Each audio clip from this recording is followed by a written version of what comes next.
Inshallah ta'ala, to summarize and conclude today's gathering, Muhtaram Hazrat Allama Mufti Akhtar Mahmood Alvi Sahab, please welcome to the mic. Allah, Allah, Allah, Allah, Allah, Allah, Allah,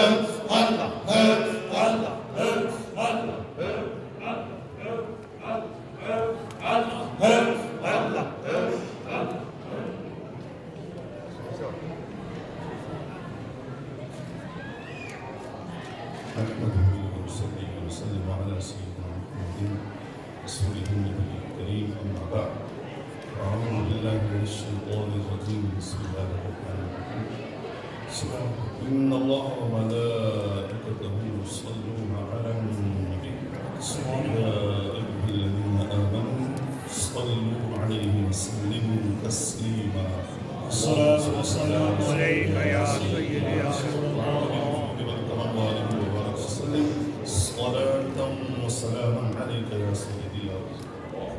دو صلاة کے بعد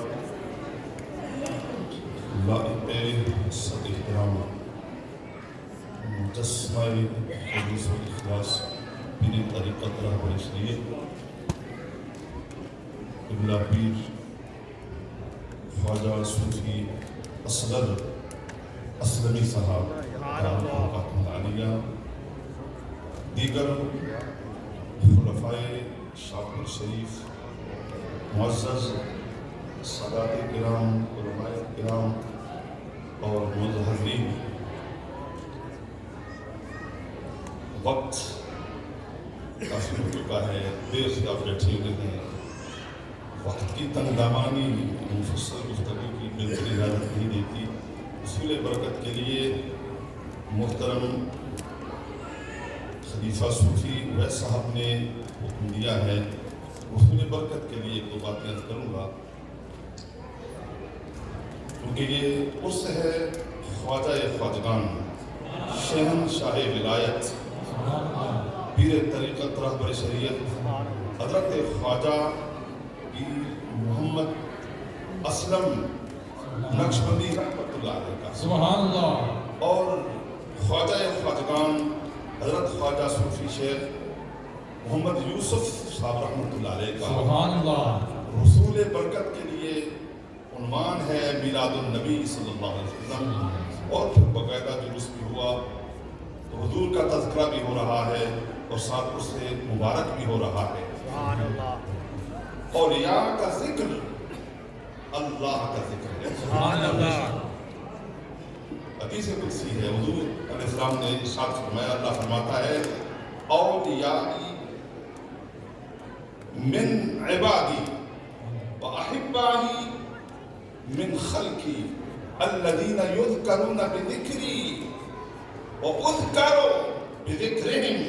سبحان اللہ، میرے دوست، میرے بندوں میں سے میرے دوست وہ ہیں، میرے ولی وہ ہیں، میری مخلوق میں سے میرے احبہ، میرے محبوب وہ ہیں کہ جب میرا ذکر کیا جائے تو ان کا ذکر ہو جاتا ہے، سبحان اللہ، اور جب ان کا ذکر ہوتا ہے تو میرا ذکر ہو جاتا ہے۔ تو اللہ کا ذکر ان کی یاد دلاتا ہے اور ان کا ذکر اللہ کی یاد دلاتا ہے۔ سبحان اللہ، صحیح بخاری اور صحیح مسلم میں ایک حدیث آتی ہے، بڑی مشہور حدیث ہے، جسے حدیث جبریل کہتے ہیں، اختصار کے ساتھ میں اشارہ کروں گا۔ حدیث میں آتا ہے کہ حضور علیہ السلام کی بارگاہ میں ایک شخص آیا، اجنبی شخص تھا، سفید کپڑے زیب تن کیا ہوا تھا، کالی سیاہ گھنی داڑھی تھی، مسافر تھا، کوئی اسے جانتا نہ تھا، لیکن سفر کے کوئی اثرات نہ تھے۔ وہ آیا حضور کی بارگاہ میں، دس بستہ بیٹھ گیا، اس نے سوال کیا، اخبرنی عن الایمان، آقا یہ بتائیے ایمان کسے کہتے ہیں؟ حضور نے فرمایا ایمان یہ ہے کہ تم اللہ کو مانے، رسولوں کو مانے، فرشتوں کو مانے، کتابوں کو مانے، اچھی کوئی تقدیر کو مانے، آخرت کو مانے۔ وہ 7 ایمانیات گنا دیے۔ اس نے کہا صدقتا یا رسول اللہ، میرے آقا آپ نے سچ فرمایا ہے۔ وہ کہتے ہیں ہم حیران تھے، یہ کیسا سائل ہے، خود ہی سوال کرتا ہے اور خود ہی تصدیق بھی کرتا ہے، حالانکہ سائل تو ہر ہی دن ہوتا ہے۔ پھر دوسرا سوال کیا، اخبرنی عن الاسلام، آقا یہ بتائیے اسلام کسے کہتے ہیں؟ حضور نے فرمایا اسلام یہ ہے کہ توحید و رسالت کی گواہی دے، 5 وقت کی نماز ادا کرے، زکوٰۃ ادا کرے، ماہ رمضان کے روزے رکھے، استطاعت تو حج کرے، اس نے پھر کہا صدقہ یا رسول اللہ، میرے آقا آپ نے سچ فرمایا ہے۔ پھر تیسرا سوال کیا جو میرا موضوع ہے، عرض کی آقا مل احسان، آقا یہ بتائیے احسان کسے کہتے ہیں؟ حضور علیہ السلام نے فرمایا الاحسان ان تعبد اللہ کانک تراہ فإن لم تکن تراہ فإنہ یراک۔ فرمایا احسان یہ ہے کہ تو اپنے مولا کی یوں بندگی بجا لائے کہ گویا اس کا حسن لازوال تو دیکھ رہا ہے۔ سبحان اللہ۔ اور اگر یہ کیفیت نصیب نہ ہو تو کم سے کم یہ خیال تو کر کے تیرا مولا تو تجھے دیکھ رہا ہے۔ سبحان اللہ۔ تو یہاں ایک عالمانہ تفسیر ہے، لم تکن تراہ، علماء جو عالمانہ تفسیر ہے، لم تکن تراہ کو وہ شرط بناتے ہیں اور فإنہ یراک کو جزا بناتے ہیں، لیکن صوفیاء جو ہوتے ہیں ان کی دنیا نہ کرتی ہے۔ سبحان اللہ۔ صوفیانہ تفسیر یہ ہے کہ وہ لم تکن اس کو شرط بناتے ہیں اور تراہ کو اس کی جزا بناتے ہیں۔ تو معنی کیا ہوا؟ علامہ اسقلانی لکھتے ہیں لم تکن کہ بندے اگر تو خود نہ رہے تراہ اسے دیکھ لے گا، یعنی اگر تو اپنی ذات کی نفی کر دے، اپنے نفس کی نفی کر دے، اپنی خودی کی نفی کر دے، تراہ اسے دیکھ لے گا۔ اگر اس کو دیکھنے میں کوئی چیز حائل ہے تو یہ تیرا اپنا وجود خاکی ہے۔ شہود کیسے ہو حاصل اسے زمانے میں وجود جس کا نہیں جذبے خاک دے ادا، جب تک انسان اس وجود خاکی سے گزر نہیں جاتا اس وقت تک اسے مقام بقا نصیب نہیں ہوتا۔ تو صوفی اپنے نفس کی نفی کر دیتا ہے، صوفی اپنی ذات کی نفی کر دیتا ہے، صوفی اپنی خودی کی نفی کر دیتا ہے۔ پھر یہ صوفیاء اللہ والے خود واصل باللہ ہوتے ہیں اور جو ان سے منسلک ہوتے ہیں ان کو بھی واصل باللہ کر دیتے ہیں۔ سبحان اللہ۔ صوفیاء اولیاء ان کا ظاہر و باطن، ان کا اٹھنا بیٹھنا، ان کا کلام اور ان کا سراپا یوں لگتا ہے کہ اپنے مولا کو تک رہے ہیں اور اللہ کی نگاہ میں ہیں، اور یہ جب اپنی ذات کی نفی کر دیتے ہیں تو پھر مقام فنا سے گزر کر مقام بقا میں داخل ہو جاتے ہیں۔ صوفی خواجہ صوفی باقی باللہ رحمۃ اللہ علیہ، ان سے مرید نے پوچھا کہ حضرت بقا فنا کیا ہے اور بقا کیا ہے؟ تو آپ نے فرمایا کہ جو میرا جنازہ پڑھانے آئے گا اس سے یہ مسئلہ پوچھ لینا ہے۔ جب آپ کی وفات کا وقت آیا تو انہوں نے ایک وصیت کی کہ میرا جنازہ وہ پڑھائے کہ پوری زندگی اس کی ایک رات بھی تہجد کی نماز قضا نہ ہوئی ہو، یہ وصیت کی۔ تو جنازے کے وقت بہت سے لوگ سر جھکا کر آنکھیں جھکا کر کھڑے ہو رہے تھے، کسی کو جرأت نہیں ہو رہی تھی کہ مصلی کی طرف بڑھے۔ پھر ایک نقاب پوش شاہ اللہ نے مصلی کی طرف بڑھے، انہوں نے نماز جنازہ ادا کی۔ نماز کے بعد وہ مرید جس نے سوال کیا تھا وہ آگے بڑھا، دامن سے لپٹ گیا اور کہنے لگا کہ میرے شیخ نے کہا تھا کہ جو جنازہ پڑھائے اس سے فنا و بقا کا مسئلہ پوچھ لینا، یہ تو بتا جائیں کہ فنا اور بقا کیا ہے۔ تو انہوں نے اپنے چہرے سے نقاب الٹا، جب نقاب الٹا تو خود حضرت خواجہ باقی باللہ تھے۔ سبحان اللہ۔ انہوں نے کہا کہ جس کا جنازہ پڑھا ہے وہ فنا ہے اور جو پڑھا کے جا رہا ہے یہ بقا ہے۔ سبحان اللہ۔ یہ صوفیاء جو ہیں یہ اپنے آپ کی جب نفی کرتے ہیں تو پھر انہیں مقام بقا مل جاتا ہے۔ صوفی خواجہ اسلم رحمۃ اللہ تعالیٰ علیہ اور صوفی خواجہ یوسف رحمۃ اللہ علیہ، ان پر اللہ عزت کی کروڑہ رحمت نازل ہوں اور ان کا یہ فیض ہمیشہ جاری و ساری رہے۔ ہم علینا اللہ ہے، اللہ ہے، اللہ ہے، اللہ ہے، اللہ ہے۔ That concludes another beautiful 44th annual event. So just be seated for a few seconds. Just like to thank from the bottom of our hearts Huzur Qibla Hazrat Sahib Pir Tariqat Rahbar Shariat Hazrat Sheikh Khwaja Sufi Muhammad Asghar Asmi Sahib Jalali, all the Sabzadgan, all the Khulafai Azam of the Bari Aliyah Shadpur Sharif. Like to thank the Imams of Jamia Masjid Haza, the Imams, the Ahl Sunnah wal Jamaat scholars, some of them, the youngsters, we couldn't give an opportunity today because of the lack of time. Alhamdulillah, such a fantastic lineup, managed to give majority of their time. Each and every one have recited passionately. All the audience, all the brothers who come from all over the UK, we thank you from the bottom of our hearts. And alhamdulillah, for many of them, it's the first mehfil, and we invite you again. It's not a one-off. So these gatherings, inshallah, we want to continue in our lifetime, and our children and our offspring carry them, inshallah, to the next generation. So just one final announcement. So next year's event, inshallah, our 45th annual event will take place in Fizan-e-Medina Masjid under the supervision of the Khulafai Azam and Sabzadgan of the Bari Aliyah Shadpur Sharif. So that date is earlier, so you don't need to wait a full year. So inshallah a lot earlier. So that will be Sunday, the 1st of June 2025. So Sunday, 1st of June 2025. So book your coaches, book your transport. Just like this event, we've kept that event at the end of half-term week. So majority of the kids will be off school, so they can participate in the gathering, also help organize it.